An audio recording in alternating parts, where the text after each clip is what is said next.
Unsupervised machine learning algorithms. Okay, now see students, in last lecture we have already seen what do you mean by supervised machine learning. Okay, now we will see unsupervised machine learning.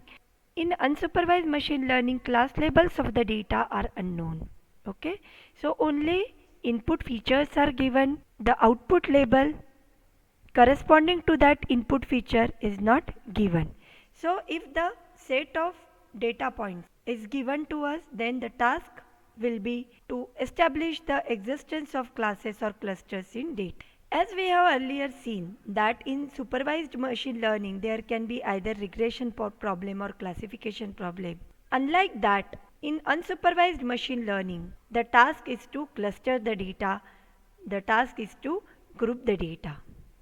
It's unlike the supervised machine learning wherein the task is to classify the data or to map the data points to a model line. Okay. Now see here with this example we can understand that if the image is given to the model and the label of that image is not known, like if this particular image belongs to apple or lemon, this is not given.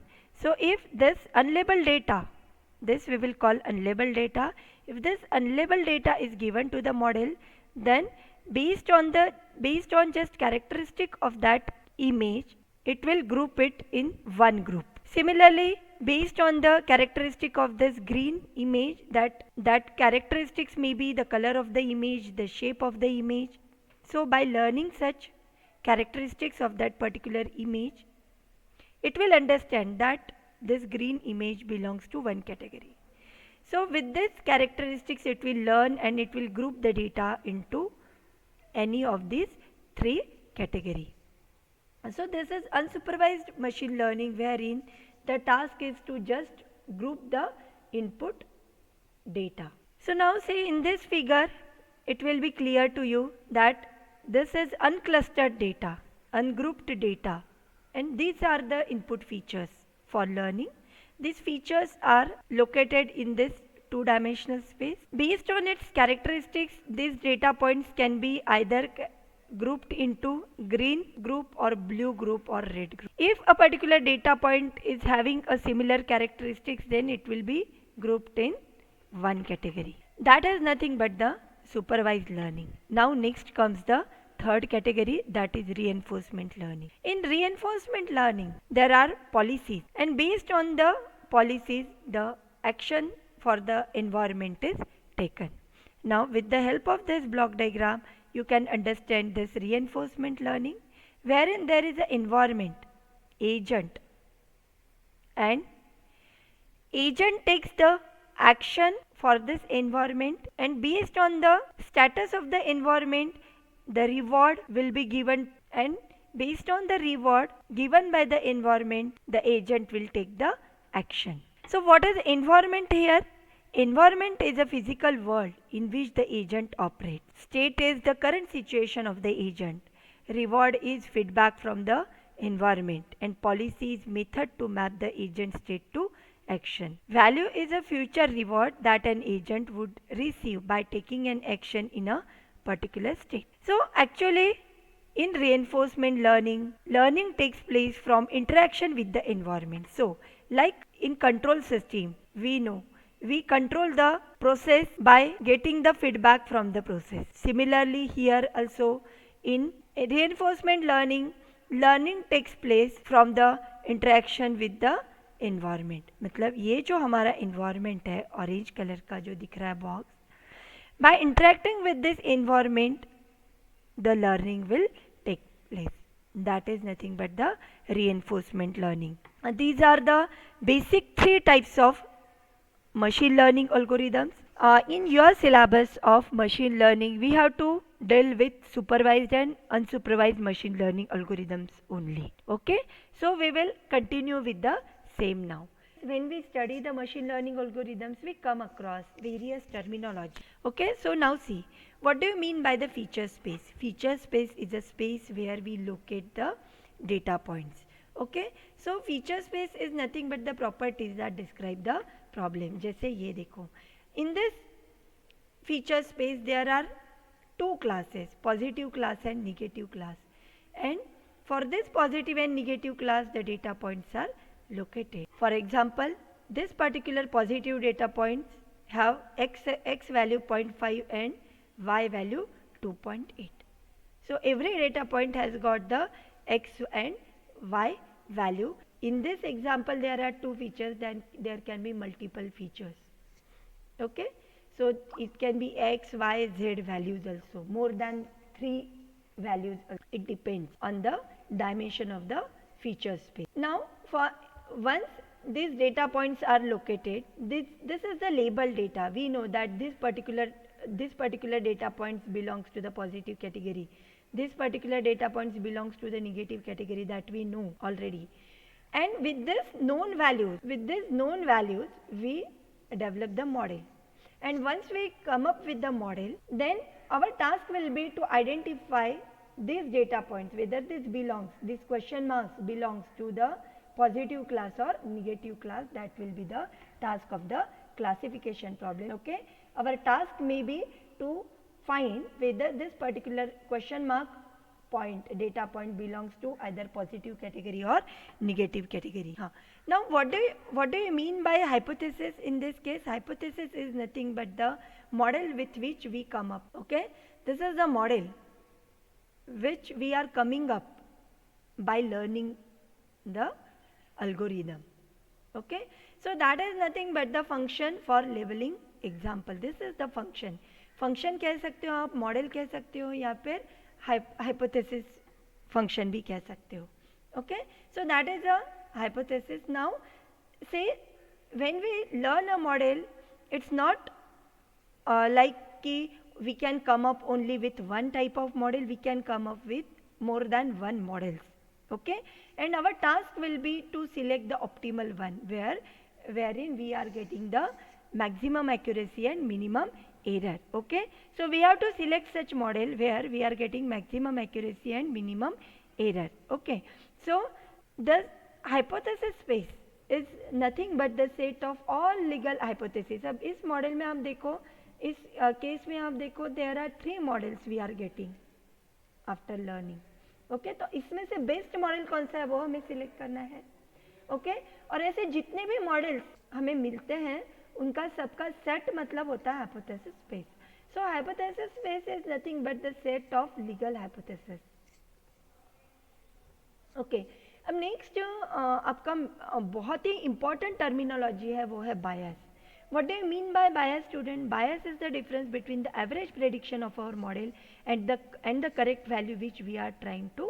Okay, average prediction क्या है model का? Average prediction की बात कर रहे हैं. Model है, अगर उसका bias अगर high है, it means that it pays very little attention to the training data. This is a model with very high bias. ठीक है, अब इसमें इस मॉडल में we can see that there are 2 data points which are misclassified. Okay, मतलब यहाँ पर और सिंप्लीफिकेशन है, और सिंप्लीफाइड मॉडल है. It is paying very little attention on the training data. ठीक है, और उसका ध्यान से सिंप्लीफिकेशन की तरफ है कि मॉडल सिंप्लीफाइड होना चाहिए. ठीक है, तो so this is nothing but the oversimplified model with very high bias. ठीक है, क्योंकि अभी यहाँ पर एक्चुअल जो प्रेडिक्शन है वो, तो इसमें ट्रेनिंग एरर ज़्यादा हो सकती है, क्योंकि मॉडल का ध्यान किस चीज़ पे है, सिर्फ मॉडल को सिंप्लीफाई करना, यही aim. Okay, so that we call the high bias. Oversimplified model it always leads to high error on training and test data. मतलब बहुत ज़्यादा सिंप्लीफाइड मॉडल भी हम नहीं रख सकते, क्योंकि इससे क्या हो सकता है कि ट्रेनिंग एरर और टेस्टिंग एरर दोनों ज़्यादा हो सकते हैं. ठीक है, यहाँ पर देखो ट्रेनिंग के दरमियान ही हमें 2 एरर्स दिख रही है. Isn't it? ट्रेनिंग एरर तो है ही, लेकिन ओवर सिंप्लीफिकेशन ऑफ मॉडल की वजह से टेस्टिंग एरर भी हो सकता है. नेक्स्ट है वेरिएंस. वेरिएंस क्या है? Variability of a model prediction for the given data point. मतलब जो variability of the model prediction, एक पर्टिकुलर डेटा पॉइंट के लिए मॉडल प्रेडिक्शन कितना वेरी हो रहा है, that is nothing but the variance. Okay, और model with high variance pays a lot of attention to training data and does not generalize on the data which it has not seen before. अब यहाँ पर देखो, यहाँ पर high variance है, it is paying a lot of attention on the training data, उसका ध्यान सिर्फ ट्रेनिंग डेटा पे है, तो ड्यूरिंग ट्रेनिंग एक भी एरर नहीं आना है ना, मतलब वो बहुत ज़्यादा ध्यान दे रहा है ट्रेनिंग डेटा पे, लेकिन उस चक्कर में क्या होगा, आपका मॉडल बहुत ओवर कॉम्प्लिकेटेड हो जाएगा. So such type of models are called as overfitted model. Model का यहाँ पर ओवर फिटिंग हो रहा है, क्यों? क्योंकि उसका ध्यान कहाँ पर है, सिर्फ ट्रेनिंग डेटा पे है, isn't it? So this is nothing but the high variance. अब इसका प्रॉब्लम क्या होगा बताओ, what may be the problem with this? ठीक है, as a result what will happen, such models may perform very well on the training data but it has high error rates on the test data, isn't it? तो overfitted model हमें बिल्कुल भी नहीं चाहिए. We have to go for the moderate complexity of the model. Okay, next है अभी हमें evaluation कैसे करना है, मॉडल का इवैल्यूएशन कैसे करना है. देखो, evaluation of the model is very important. ठीक है, जैसे हम अगर एक simple amplifier, as an electronics and telecommunication engineer, I will give you the example of the amplifier which you design. ठीक है, तो अभी जब आप एम्पलीफायर बनाते हो तो आप उसे टेस्ट कैसे करोगे, you will check the gain of the amplifier, you will check the bandwidth of the amplifier. ठीक है, तो अभी गेन और बैंडविड्थ जो है ये क्या है, परफॉर्मेंस इवैल्यूएशन पैरामीटर्स है एम्पलीफायर टेस्ट करने. In machine learning also there are the performance evaluation parameter. मतलब आपने कोई भी supervise machine learning model build किया है, unsupervise machine learning model build किया है, कोई भी आप मॉडल बिल्ड करो, आप तब तक उसे बेस्ट मॉडल नहीं कह सकते जब तक वो आपको अच्छा परफॉर्मेंस नहीं देता. फिर उसका परफॉर्मेंस टेस्ट कैसे करोगे, isn't it? तो परफॉर्मेंस टेस्ट करने के लिए कुछ परफॉर्मेंस इवैल्यूएशन पैरामीटर्स का होना ज़रूरी है. ठीक है, तो evaluation is important because systems are design to predict the class of future unlabel data points. ठीक है, ट्रेनिंग के दरमियान जो हम डेटा पॉइंट्स यूज़ करते हैं वही थोड़ी ना हम टेस्टिंग में यूज़ करेंगे, ऐसा नहीं होता ना, वो उसमें तो वो बेस्ट ही परफॉर्म करेगा, isn't it? लेकिन हम जो मॉडल डिज़ाइन करते हैं that is design to predict the class of future unlabelled data points. ठीक है, जो उसने डेटा पॉइंट्स ट्रेनिंग के वक्त नहीं देखे वो सारे डेटा पॉइंट्स उसे टेस्टिंग के वक्त आ सकते हैं. तो ऐसे डेटा पॉइंट्स को करेक्टली प्रेडिक्ट करने के लिए ही हमने मॉडल. ठीक है, और इसीलिए it should perform well for the unlabelled data points, future unlabelled data points, तभी हम कह पाएंगे कि मॉडल अच्छे से डिजाइन हो गया है. ठीक है, अब परफॉर्मेंस इवैल्यूएशन करने के लिए कौन कौन से पैरामीटर्स होने चाहिए. तो typical choices of performance evaluation parameters are error, accuracy और प्रिसीजन एंड रिकॉल. ये भी दो परफॉर्मेंस इवैल्यूएशन पैरामीटर्स है. ठीक है, तो अभी प्रिसीजन और रिकॉल ये एक कुछ अलग नाम है. एरर और एक्यूरेसी तो आपको जनरली पता ही है क्या होती है. ठीक है, एरर ज़्यादा होगी तो एक्यूरेसी कम होगी, एक्यूरेसी ज़्यादा होगी तो एरर कम होगी. ठीक है, तो दैट वी नो, लेकिन प्रेसिजन और रिकॉल थोड़े अलग है, अलग परफॉर्मेंस इवैल्यूएशन पैरामीटर है, उसकी डेफिनेशन और फॉर्मूला है. So you can understand from that, we will discuss it. ठीक है, और उसके बाद है सैम्पलिंग मेथड. अब सैम्पलिंग मेथड एक बहुत ही अलग इवैल्यूएशन पैरामीटर है. ठीक है, अब सैम्पलिंग चॉइस मतलब क्या है ये अभी हम देखेंगे. सैम्पलिंग चॉइस के 3 टाइप्स हैं. ट्रेन टेस्ट सेट होता है, उसमें के फोल्ड क्रॉस वैलिडेशन होता है, लीव वन आउट क्रॉस. ठीक है, तो पहले आपको सैम्पलिंग मेथड्स का मतलब क्या होता है वो भी मैं आपको बताऊंगी. ठीक है, तो उससे पहले we will discuss the performance evaluation parameter for the regression problem. देखो, सुपरवाइज लर्निंग में रिग्रेशन प्रॉब्लम और क्लासिफिकेशन प्रॉब्लम ये 2 प्रॉब्लम्स होते हैं और दोनों के परफॉर्मेंस इवैल्यूएशन पैरामीटर्स भी अलग अलग है. ठीक है, वो क्यों अलग अलग है वो आप अभी समझ ही लोगे. ठीक है, अब देखो, रिग्रेशन प्रॉब्लम में आउटपुट क्या होता है आपका, कंटिन्यूस इन नेचर होता है, और क्लासिफिकेशन प्रॉब्लम में आउटपुट आपका डिस्क्रीट होता है. ठीक है, जब आपका आउटपुट कंटिन्यूस इन नेचर होता है, जैसे हमने कार प्राइस का prediction of car price based on it's mileage, ये हमने एग्जाम्पल जब डिस्कस किया था तब हमने ये भी देखा था कि car price can take any continuous value. It can be 1 lakh, 1.2 lakh, 3 lakh, 3.1, 10 lakh, 10.1, 10.2 lakh, कुछ भी वैल्यू हो सकती है. It can take any continuous value, isn't it? तो जब आपके कंटिन्यूस वैल्यू, आपका आउटपुट जब कंटिन्यूस वैल्यू है तो अबे प्रेडिक्शन क्या है और एक्चुअल क्या है, इन दोनों का डिफरेंस मतलब आपका एरर आएगा। ठीक है, तो y सपोज आपका observe value of the target feature on example x, ठीक है, और y क्या सपोज है predicted value of target feature on example x, मतलब y is observed and y cap is predicted, इन दोनों का डिफरेंस y कैप मतलब ये hx, ऐसे hx क्या है, it is nothing but the hypothesized output, मतलब hx का मीनिंग है y कैप, ठीक है, y कैप मतलब प्रेडिक्टेड, प्रेडिक्टेड मतलब hx, ठीक है। hx क्यों बोलते हैं इसे, क्योंकि ये हमने क्या किया, मॉडल का हाइपोथेसिस फंक्शन डिजाइन किया, we are coming up with a hypothesis function of a model, ठीक है, और वो हाइपोथेसिस फंक्शन आपको क्या प्रेडिक्शन देता है, that is your predicted value and that is represented by hx, ठीक है। तो hx is predicted value and y is the actual value मतलब ऑब्जर्व्ड वैल्यू, ठीक है। इन दोनों का डिफरेंस ये क्या होता है, आपका एब्सोल्यूट एरर होता है। अब ये सिंगल ट्रेनिंग एग्जाम्पल के लिए, ऐसे अगर आपने 100 ट्रेनिंग एग्जाम्पल्स यूज किए हैं तो 100 का आपको एवरेज लेना पड़ेगा, ठीक है, 1/100 summation over all 100 errors will give you the absolute error, got it students, ठीक है। हाँ, तो देखो ये है आपका रिग्रेशन प्रॉब्लम का इवैल्यूएशन पैरामीटर, मतलब रिग्रेशन प्रॉब्लम में हम क्या करते हैं, sum of squared error find करते हैं, we find the sum of squared error, मतलब आपने 100 ट्रेनिंग एग्जाम्पल्स यूज किए हैं, 100 ट्रेनिंग डेटा पॉइंट्स अगर आपने यूज किए, 1 divided by 100 summation over 1 to 100 1 h of x minus y का स्क्वेयर, ये हो गया आपका sum of all squared error, okay. So this is the evaluation parameter for the regression problem, ये difference समझना बहुत ही जरूरी है स्टूडेंट्स, ठीक है। अब दूसरा है क्लासिफिकेशन प्रॉब्लम, ठीक है, evaluation for the classification problem. अब देखो क्लासिफिकेशन प्रॉब्लम में हम क्या, काउंटिंग होता है, काउंटिंग क्या कि suppose we are using 100 data points, ठीक है, और आपके दो आउटपुट क्लासेस है, एक पॉजिटिव क्लास एक निगेटिव क्लास, सपोज आपके 40 एग्जाम्पल्स पॉजिटिव क्लास के हैं, 60 एग्जाम्पल्स निगेटिव क्लास के हैं, ठीक है। अब इसमें क्या होता है कि सपोज 40 एग्जाम्पल्स में आप पॉजिटिव क्लास के थे, उस 40 एग्जाम्पल्स में एक्चुअली जब मॉडल आपका बिल्ड हुआ उसमें से कितने मिसक्लासीफाई हुए, ओके 40 में से सपोज 38 उसने correct positive examples correct classify किए और 2 रॉन्गली क्लासीफाई किए, ठीक है। तो ऐसे क्लासिफिकेशन में हमें काउंट करना होता है कि how many misclassifications have been done, ठीक है।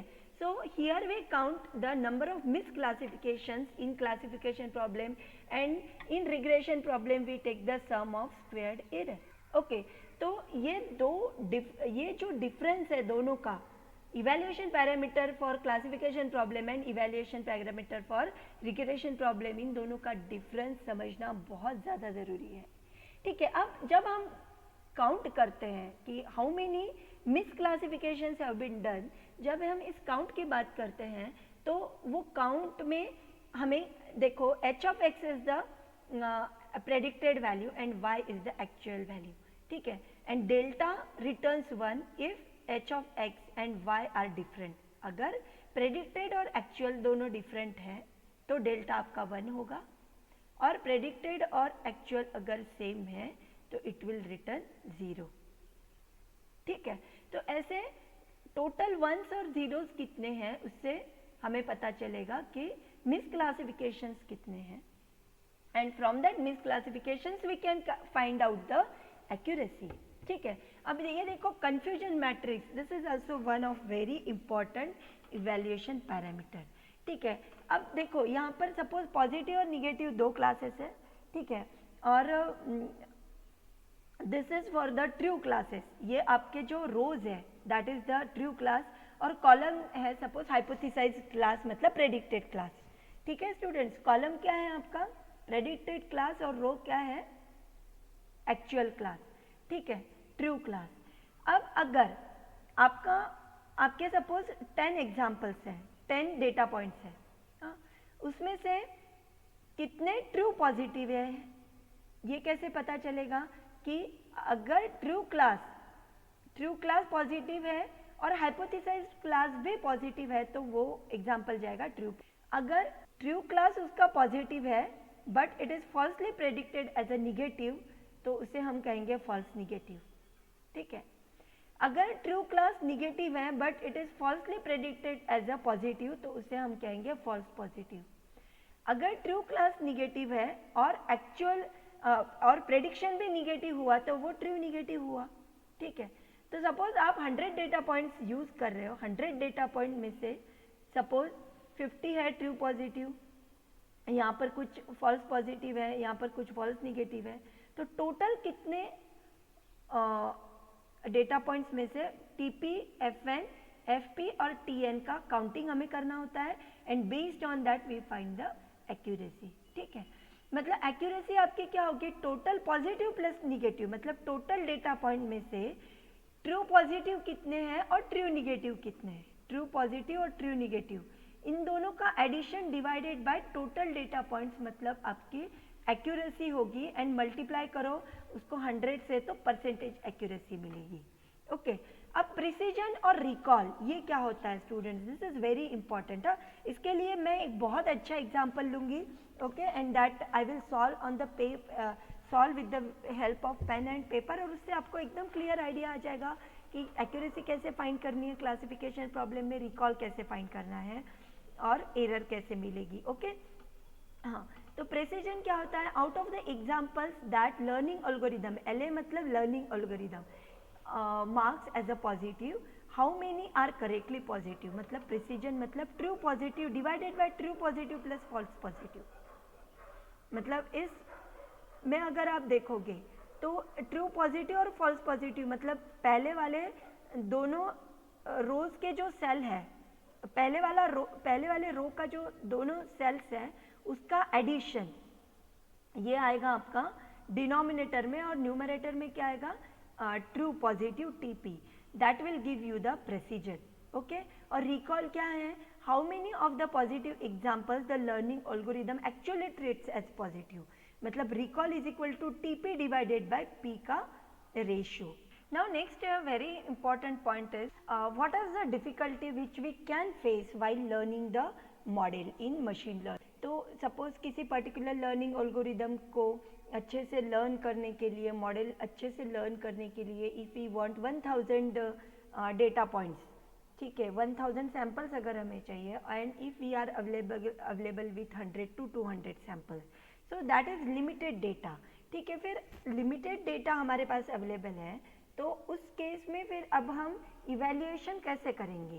ठीक है, हमने मॉडल तो लर्न कर दिया, अब इवैल्यूएट कैसे करेंगे। ठीक है, तो अभी क्या होता है कि जो भी हमारे पास डेटा पॉइंट्स अवेलेबल होते हैं उसके लिए उसमें जितने हमारे पास टोटल डेटा पॉइंट्स अवेलेबल है उसमें से कुछ we have to keep reserved for the testing of the model.